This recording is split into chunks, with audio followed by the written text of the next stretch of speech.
بھلا جو شخص یہ جانتا ہے کہ جو کچھ تمہارے پروردگار کی طرف سے تم پر نازل ہوا ہے حق ہے، وہ اس شخص کی طرح ہے جو اندھا ہے؟ اور سمجھتے تو وہی ہیں جو عقل مند ہیں، جو اللہ کے عہد کو پورا کرتے ہیں اور قول و قرار کو نہیں توڑتے،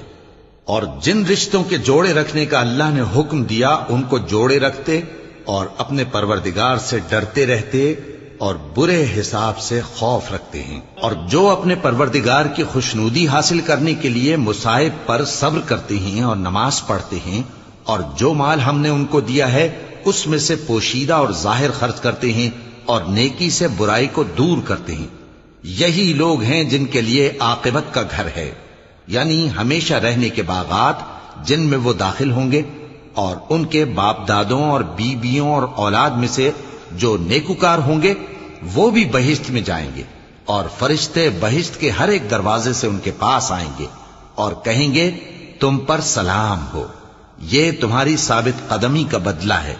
اور عاقبت کا گھر خوب گھر ہے۔ اور جو لوگ اللہ سے پختہ عہد کر کے اس کو توڑ ڈالتے اور جن رشتوں کے جوڑے رکھنے کا اللہ نے حکم دیا ہے ان کو قطع کر دیتے اور ملک میں فساد کرتے ہیں، ایسوں پر لعنت ہے اور ان کے لیے برا انجام ہے۔ اللہ جس کا چاہتا ہے رزق فراخ کر دیتا ہے اور جس کا چاہتا ہے تنگ کر دیتا ہے،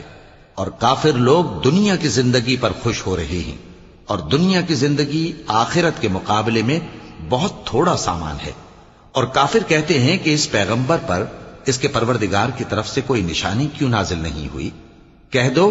کہ اللہ جسے چاہتا ہے گمراہ کرتا ہے، اور جو اس کی طرف رجوع ہوتا ہے اس کو اپنی طرف کا رستہ دکھاتا ہے، یعنی ان کو جو ایمان لاتے اور جن کے دل اللہ کی یاد سے آرام پاتے ہیں ان کو۔ اور سن رکھو کہ اللہ کی یاد سے ہی دل آرام پاتے ہیں۔ جو لوگ ایمان لائے اور عمل نیک کیے ان کے لیے خوشحالی اور عمدہ ٹھکانہ ہے۔ جس طرح ہم پہلے پیغمبر بھیجتے رہے ہیں اسی طرح اے نبی ہم نے تم کو اس امت میں جس سے پہلے بہت سی امتیں گزر چکی ہیں بھیجا ہے، تاکہ تم ان کو وہ کتاب جو ہم نے تمہاری طرف بھیجی ہے پڑھ کر سنا دو۔ اور یہ لوگ رحمان کو نہیں مانتے۔ کہہ دو وہی تو میرا پروردگار ہے، اس کے سوا کوئی معبود نہیں، میں اسی پر بھروسہ رکھتا ہوں اور اسی کی طرف رجوع کرتا ہوں۔